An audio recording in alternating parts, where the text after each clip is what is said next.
Hi guys! Welcome back to my YouTube channel! Ayan. So for today's video, pupunta tayo sa office ko. Dun sa pinagtatrabahuan ko para kumuha ng ating sahod. Kasi it's payback time. Uy! It's payback time ang product. Payday kasi natin ngayon. At dahil nga payday natin ngayon, pupunta din ako ngayon sa McDo para magbayad na para sa first birthday ni Gab. So, this is the first vlog para sa preparation ng birthday ng aking baby boy. Yan. So, parang sobrang bilis lang. Last time, parang kakapabinyag ko pa lang. Huy, ang lakas na ng ambo, nalalakas ng loob. Baka dumami. Pero anyway, papunta pa lang kami ngayon sa office. Naglalakad na ako. So, malapit na dito. At pagkakuha namin ng sahod ko, alis na kami. Pupunta din kami kagad sa McDo. Kasi kasama ko din yung iba kong friends dahil nagpasama ako sa mga bata. Para naman masaya yung vlog. Hindi ako na naman yung nasa vlog. Tama. Di ba? Kung alam mo talaga eh. Right time. So mamaya makikita nyo na madami kami. At ayan, malapit na kami sa office. So update ko na lang kayo mamaya pag nakuha ko na yung sahod ko. Kasi ako mag-vlog na nandun sila boss. Nakakahiya. Shy type ako eh. Huy! Shy type. Ayan, i-explain ko rin naman sa inyo mamaya. So update ko na lang kayo kasi nandito na kami sa gate. Hi guys. Okay, so ngayon guys, nabalik. Dito na kami, naantay ko na lang nabuksan yung pinto para kasi nakalak. So update ko na lang kayo mamaya pag nakalabas na kami at nakuha na namin yung pera.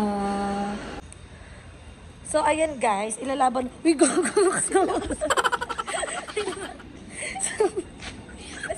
Let's go na nga.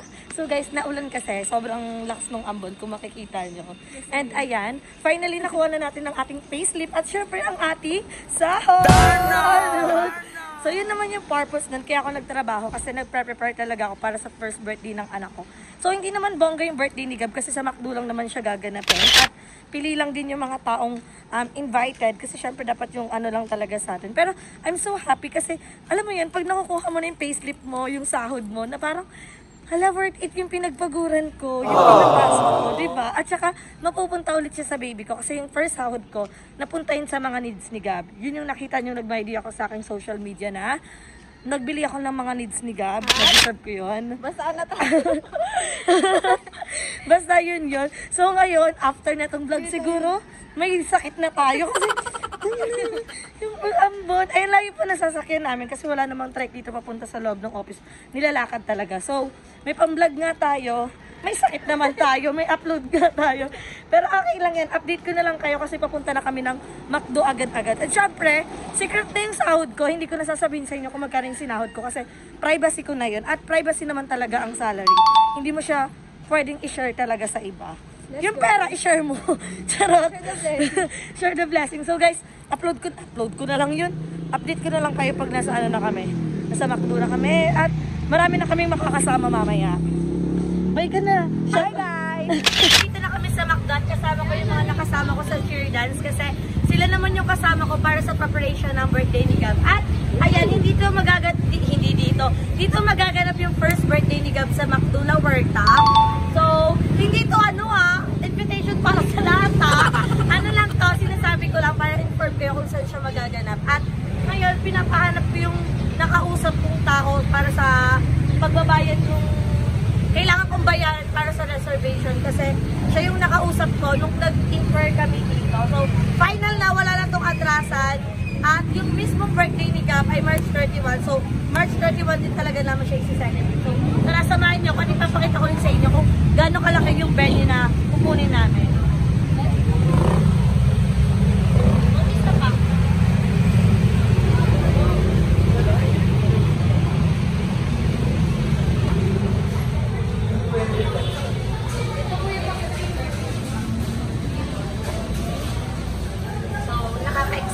So, dito mapupunta yung second sahod natin sa birthday ni Gab. May nakausap na ako dito. Nakalimutan ko lang yung pangalan. Pero matatandaan ko naman siya sa mukha. Dami namang second angle.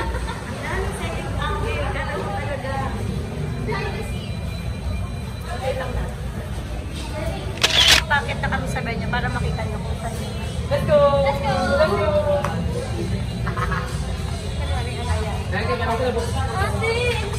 Dito talaga kasi magaganap yung birthday nito. So I'm so very excited. At nakausap ko naman na yung sa may McDo at free naman talaga yung March 31. So kailangan natin siya ano talaga, i-save kasi hindi na siya pwedeng mag-move. Dahil nag-announce na din ako sa family ko at sa mga ninong-ninang. Let's go. Ninong. Ayan. So, ito yung magiging venue niya. Ayan, dito. Sample nga. So, wait lang. Bago tayo mag-tour dito mamaya, ipapakita ko na lang sa inyo. Pero, kailangan muna natin mag-settle ng payment dito kay ate. So, let's go, ate. Okay lang po. Wala pong problema. Huwag hindi tayo kumain nun. Opo. Ano lang din. February 27. Then, nag-call po ako. And tapos, sabi niya punta na lang daw po. Wala pa ako. Hindi. Bali, nag-ano lang po sila inquire. Opo. Tapos sabi niya, kung aanihin mo sa 31, ay kung 31, free naman, punta na daw po ako dito sa Macdo para mabayaran ko yung venue. Next week na po sa kanila yung Uy, ano ka? Pagkirin na naman ako. So ngayon, nakapag-settle na tayo dito sa Macdo. Kaya lang, nung last time kasi na nakausap ko si ate, inaalaw pa yung photo booth. So sa birthday kasi ni Gab, may photo booth talaga kasi yun yung magsisilbing souvenir niya. Kaya lang, naabutan na pala ng cut-off.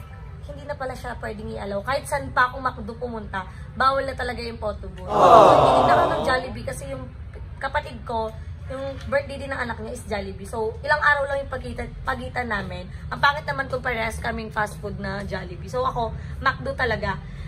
Papaisip ako kung paano natin ipapakancel yung photo booth, pero gagawin na lang natin ng paraan kasi may mga camera naman na pwede maging si Gab, na magsilbing para mas maging maganda yung mga picture. May mga photographer naman kaming kinuha. So, huy, na-pressure ako bigla kasi nawala ng souvenir si Gab. Pero gawa na lang natin ng paraan yung magiging souvenir ni Gab. Pero as of now, mamaya itutur ko kayo dito kung paano magkakasya. So magiging simple party na lang talaga siya para sa baby ko. So okay na yan, magsasettle muna tayo ng payment para sure na. At ayun pa, nagkaroon pala ng problem kasi 3 PM ako nagpa-reserve. Pero hindi siya nakuha kasi hindi naman ako nakapagbayad agad. So ngayon, ang time na napili namin is 11 AM to 12:30 PM. So, ang mangyayari, baka magkaroon ng after party si Gab or wala na, magpahinga na. Kasi ako April 1 kasi April Fools. So, wag na. Ilalaban ko to ng March 31 at ako lang din naman yung gumastos dito kaya at ako lang yung masusunod. So, ayun ate, final na po, 11 AM to 12:30 PM. So, inaantay na lang namin yung paper at magsasettle na kami. And after nun, itutur ko na kayo dito kung ano ba yung magiging eksena sa birthday party ni Gab. At kung saan ilalagay yung mga i-design namin. So, update ko na lang kayo dito. Ayan, dahil nakapag-settle na tayo ng payment, itutur ko naman kayo. So, kinakabahan ako sa time slot na binigay, na kinuha ko. Pero okay na yun kasi kung sino na lang yung pumunta, yun na lang. Kasi wala na talaga akong plano magbago. Dahil ayoko ng pabago-bagong plano. Pero tara, pinili ko to una yung Macdo kasi may playground talaga dito. Ito yung pinakamalapit na Macdo branch namin na may playground. But, hindi pa siya inaalaw. Maglaro yung mga bata. So, kailangan pa siya ipunta talaga sa mismong City Hall para payagan kami. Pero, ayan. Ito yung magiging venue ng birthday ni Gab. So, ayan. Hindi ko alam kung paano magkakasya dito yung 100 packs. Pero, sinisigurado ko hindi talaga kami aabot ng 100 packs na bisita. So, kaya ginawa ko, hindi muna ako nag-payment para kung ilan lang yung dumating, yun lang yung babayaran ko. Kasi, nadala na talaga ako nung sa binyag ni Gab kasi 78K yung nagastos ko doon pero for 100 packs pero walang 100 yung dumating para ang tatahimik, kala mo talaga totoo. Pero ayan, so dito ko ipapadesign yung backdrop ni Gab. Safari yung magiging team niya. So binigyan lang kami ng oras para mag-set up doon. So dito yun sa pinaka-front kasi wala namang Safari team dito sa Macdo pero nag-aalaw sila na magdi-design sa labas. Then, sinabi ko na kasi kailangan to makita nung ninang ni Gabi yung magdi-design para makikita niya kung gaano kalaki lang yung magiging venue. So, ayan, dito yung magiging, wala na din candy buffet. Hindi siya pwede mawala. May candy buffet pero ano lang, magiging design lang siya. So, ayan, andito lahat kasi yung Macdo, sa 2K na binayaran namin sa reservation, may mga freebies siya, like may mga loot bags na, basta may mga kasama siya. So, dyan yung magsisilbing, dito yung nila ilalagay for sure. Tapos, itong side na to, ito na lang siguro yung side for gift and souvenir ni Gab. So, Comment down below guys kung meron kayong naiisip na isu-souvenir, na magandang souvenir ngayon para sa first birthday. Kasi gusto ko talaga ng ng photo booth, kaya wala akong ginagawang souvenir right now kasi yun talaga yung gusto ko. But hindi talaga natin pwedeng ipilit kasi ayoko na talaga magbago ng plano. Pero tignan nyo, feeling ko kasya naman yung mga bisita. Ayan o. Diba? So ganyan siya magiging kalaki. At ano naman to, malawak naman. Tapos mapakita ko sa inyo kung sino yung magsisilbing mascot. Ito o. Siya sa magiging simak to. Uy, mali ka na naman. Ang Jollibee to. Yun lang. Parang wala akong mascot ate. Oh, magmaskara na lang. Uy! Panang mukha. Panang mukha. Lagi na bubulga sa vlog. Pero ayan, so magsisettle na kami ng payment. At after namin magsettle ng payment, guys. So kung may mga idea pa kayo para sa first birthday, kasi ngayon ibang tao na naman yung kasama ko. Yung nakasama ko ng binyag, sila pa rin until now. Then may mga dumagdag lang talaga. Pero magbabayad muna tayo, tapos kakain na lang din kami mamaya sa baba. So update ko na lang.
So ayan, nakauwi na nga tayo dito sa kaingin after natin magbayad sa McDo. At ayan, meron na tayong proof na bayad na tayo sa McDo. So ang kinuha natin is 100 packs for birthday ni Gab sa McDo La Huerta na magaganap. At hindi na nasunod yung time natin kanina. So yung time na pinili ko kasi ay 3:30 dapat. Pero may nakakuha ng slot. Pero hindi ko kasi pwedeng nang i-move yung birthday ni Gab kasi ayokong i-celebrate yung birthday ni Gab ng April Fool. So natuloy na siya ng March 31 pa din pero nag-iba lang ng slot. At ayan, binigyan tayo ni McDo ng invitation.